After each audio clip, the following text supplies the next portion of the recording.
Hello everyone, and welcome back to the channel, Tales of the Ancient Gods. Today, we're embarking on an epic journey to explore one of the most powerful and awe-inspiring domains in all of mythology, the sky.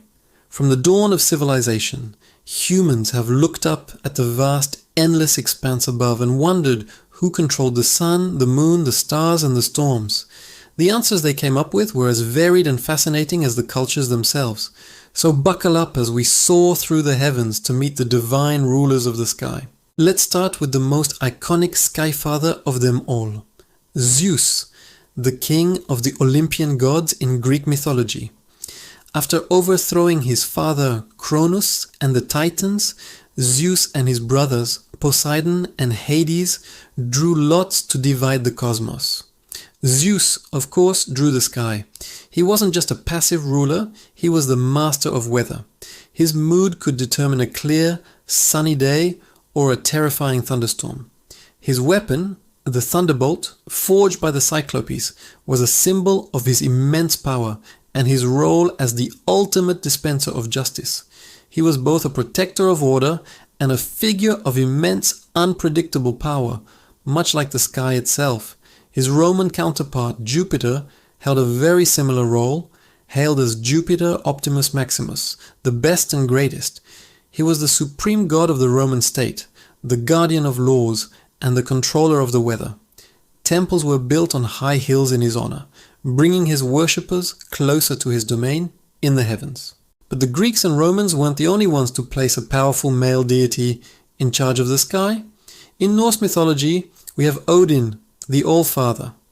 While he's often associated with wisdom, war, and magic, Odin is also a prominent sky god. He rides his 8-legged steed Sleipnir across the sky and through the 9 realms.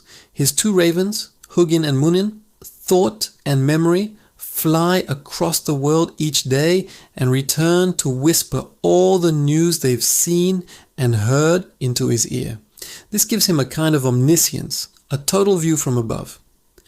While Thor is the one more directly associated with thunder, wielding his hammer Mjolnir to create lightning and thunder as his chariot rumbles across the clouds, Odin is the supreme ruler, the one who ultimately governs the heavens and the fate of both gods and mortals. Traveling to ancient Egypt, we find a different and equally fascinating perspective. The Egyptian pantheon had several sky deities, often representing different aspects of the heavens. The most prominent was Nut, the goddess of the sky. This is a significant shift from the male-dominated sky gods we've seen so far. Nut was depicted as a woman whose body, covered in stars, arched over the earth, forming the canopy of the heavens. Her fingers and toes touched the ground, marking the 4 cardinal points. Every evening she would swallow the sun god, Ra, and he would travel through her body during the night, only to be reborn from her womb each morning at sunrise. This beautiful, cyclical story represented the daily journey of the sun. Her consort was Geb, the earth god, and their separation by their father, Shu, the god of air, was what created the world as we know it. This imagery presents the sky not as a domain of a powerful king, but as a nurturing, protective, and life-giving mother.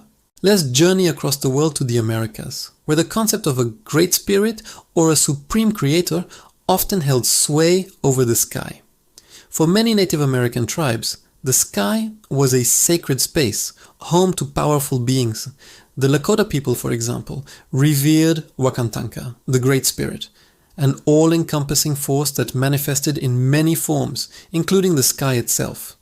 Thunderbird, a powerful mythological creature, was a key figure in the mythology of many tribes across North America.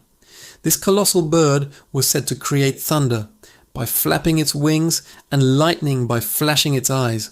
It was a dual force of nature, capable of bringing life-giving rains, but also destructive storms, representing the immense power and duality inherent in the sky. Moving over to ancient Mesopotamia, the cradle of civilization, we meet Anu, the Sumerian god of the heavens.